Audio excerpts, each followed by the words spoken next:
টলমল করে, যখন এদের পায়ের তলায় মাটি থাকে না ও যখন অস্থির থাকে, তখন তারা জিয়া এবং জিয়া পরিবারের বিরুদ্ধে পালাগান শুরু করে দেয়, যেটা এখন আমরা দেখছি।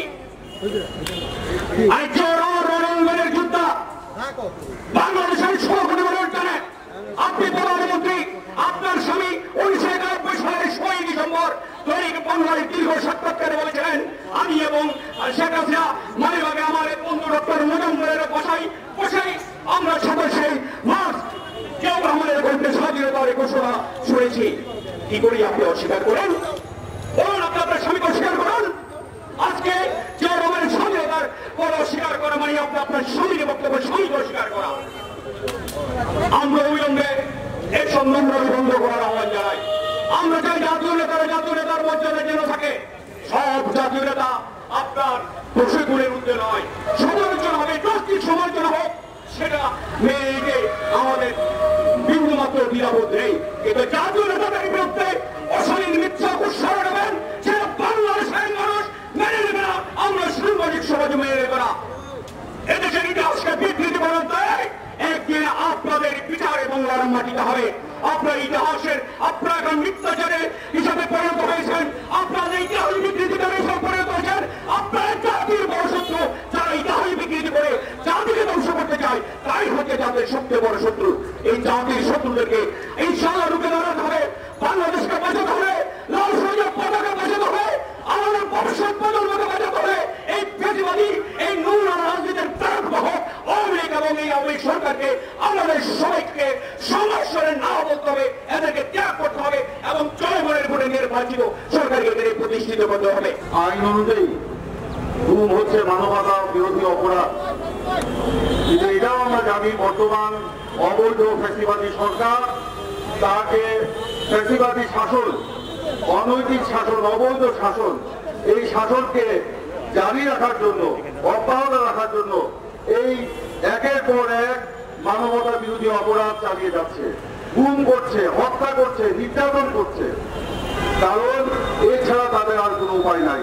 এরা জনগণ বিবর্জিত, জনগণের সমর্থন বিবর্জিত সরকার, তাই এই গুম হাতিয়ার হিসাবে তারা বেছে দিয়েছে। আপনারা জানেন গত 21শে আগস্ট ছাত্রদলের এক কর্মী নাহিদকে 21শে আগস্ট থেকে খুঁজে পাওয়া যাচ্ছে না। সে আবুজর বিফারি কলেজ ছাত্রদলের সাবেক সাধারণ সম্পাদক ছিল। গত 9 দিন যাবৎ তার পরিবার এবং তার আত্মীয় স্বজন, এমনকি আমাদের বিএনপি নেতা কর্মীরা থানায় থানায় বিভিন্ন জায়গায় খোঁজ করেছে, তাকে খুঁজে পাওয়া যাচ্ছে না। আমরা জানতে পেরেছি গত 21শে আগস্ট খিলগাঁও রেলগেট এলাকা থেকে সাদা পোশাকধারীরা তাকে তুলে নিয়ে গেছে, এখন পর্যন্ত কোনো খোঁজ নেই। গতকালকে আমাদের মহাসচিব জননেতা মির্জা ফখরুল ইসলাম আলমগীর তার সন্ধান দাবি করে তার মুক্তি দাবি করেছেন। আমরা আজকে এই আন্তর্জাতিক গুম প্রতিরোধ দিবসে গুম হওয়া সেই নাহিদ সহ আমাদের সাবেক এমপি ইলিয়াস আলী, সাবেক এমপি হিরু, সাবেক কাউন্সিলর চৌধুরী আলম সহ গুম হওয়া সকলকে আমরা ফেরত চাইছি। আমাদের স্বজনকে আপনারা ফেরত দিন, না হলে এর হিসাব বাংলাদেশের জনগণ একদিন নিবেই নিবে। ইতিহাসের কাজ দেওয়ায় এই আওয়ামী ফ্যাসিবাদী সরকারকে দাঁড়াতে হবে। মায়ের ডাকে সব ছেড়ে যাওয়া উচিত। আমরা এসেছি যারা এই প্রতিকূল অবস্থা এখানে আইসা আজকে উপস্থিত হয়েছেন, তাদেরকে গতকালকে আমাদের ডক্টর মোশাররফ হোসেন সাহেব একটি স্বীকৃতি দিয়েছেন। আমি নেতৃবৃন্দের উদ্দেশ্য কথাটা বলতেছি, আমার মায়ের ডাকে সদস্যদের বিন্দুদের উদ্দেশ্য বলতেছি। উনি বলছেন একটা ভার্চুয়াল অনুষ্ঠানে যে যারা এই গুম খুন হয়েছে তারা গণতন্ত্রের সৈনিক। আমরা একটা সৈনিক হিসাবে উপাধি পেয়েছি। ডক্টর মোশাররফ হোসেন সাহেব বক্তৃতা দিয়েছিলেন গতকালকে, আপনারা লিখে রাখেন। অন্তত আমাদের মুখে এই সান্ত্বনাটুকু আমরা পেয়েছি। মায়ের ডাক অনুষ্ঠানে এসে আমরা বিভিন্ন জায়গায় বিভিন্ন অনুষ্ঠান করেছি, পথে ঘাটে রাস্তায় ফুটপাতে অনেক জায়গায় আমরা মানববন্ধন করেছি, কিন্তু কোথাও কোনো সৎ উত্তর, সৎ পরিচিত পাই নাই। যারা প্রাণ দিয়েছে, যারা গুম হয়েছে, দেখেন প্রত্যেকটা ছেলের শরীরে রক্ত এবং এদের তাজা প্রাণ, এরা যুবক, প্রতিবাদ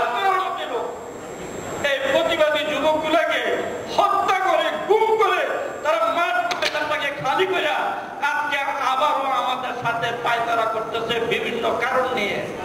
আমাদের ভাই বোন যারা এখানে আছে, অনেকের এই দেশে অর্থ সম্পত্তি আছে, কারো একটু ঘর দুয়ারও আছে, জায়গা আছে, তাদের কোনো ডেথ সার্টিফিকেট পাই না, তাদের সম্পত্তি বিক্রি করার মতো সুযোগও নাই, হস্তান্তর করার মতো সুযোগও নাই, কারণ আমরা তো এখনো ঘুমের মধ্যেই আছি। আমি আপনাদের মাধ্যমে জানাইতে চাই, নেতৃবৃন্দের মাধ্যমে জানাইতে চাই, আসলে যারা এখানে আছেন আমাদেরকে একটা স্বীকৃতি দেন, অথবা আমাদের ভাই বোনদেরকে ভাইদেরকে ফেরত দেন, বা কোথায় আছে লাশটা অন্তত দেন, গায়েবী জানাজা পড়াইয়া অন্তত নিজেরা একটু স্বীকৃতি পাইছি। এই অবস্থায় আমি আমার ভাই নাট্যমঞ্চ গুলিস্তান নাট্যমঞ্চের সামনে থেকে 21/9/2010 ওকে ওখান থেকে রাত 8টা বাজে কে বা কাহারা নিয়ে যায়, নিয়ে যাওয়ার পরে বিভিন্ন থানা কৌশলে আলোচনা করার পরে র্যাব ওয়ানে গিয়া একটু আশার বাণী পেয়েছিলাম। সে আশার বাণী তো ভাইকে পাই নাই, খালি আশা দিয়া 6টি মাস ঘুরাইছে, এরপরে বললে যে আমরা তো খুঁজে আর পাইতেছি না। এই পরিস্থিতিতে আমরা সবাই এই গুমের ভিতরে আছি। তো দয়া করে আপনারা সবাই এই ব্যাপারগুলো নিয়ে আমাদের এই সৈনিক ভাইরা যেভাবে আগত হয় আগায়া আমাদের এই জিনিসটাকে সুরাহা করেন। আমরা না হলে অসহায়, এলাকাতে থাকতে পারতেছি না, বাসা বাড়িতে চলতে পারতেছি না, আমাদেরকে চিহ্নিত করা হয়, আমাদেরকে চেক আপ করা হয়, আমাদেরকে নজরদারিতে রাখা হয়েছে। যত সামনে নির্বাচন করাই আসবে তত আবারও খুনের শিকার হবেন, হইতে পারতেছেন, সামনে আরো হওয়ার সম্ভাবনা আছে।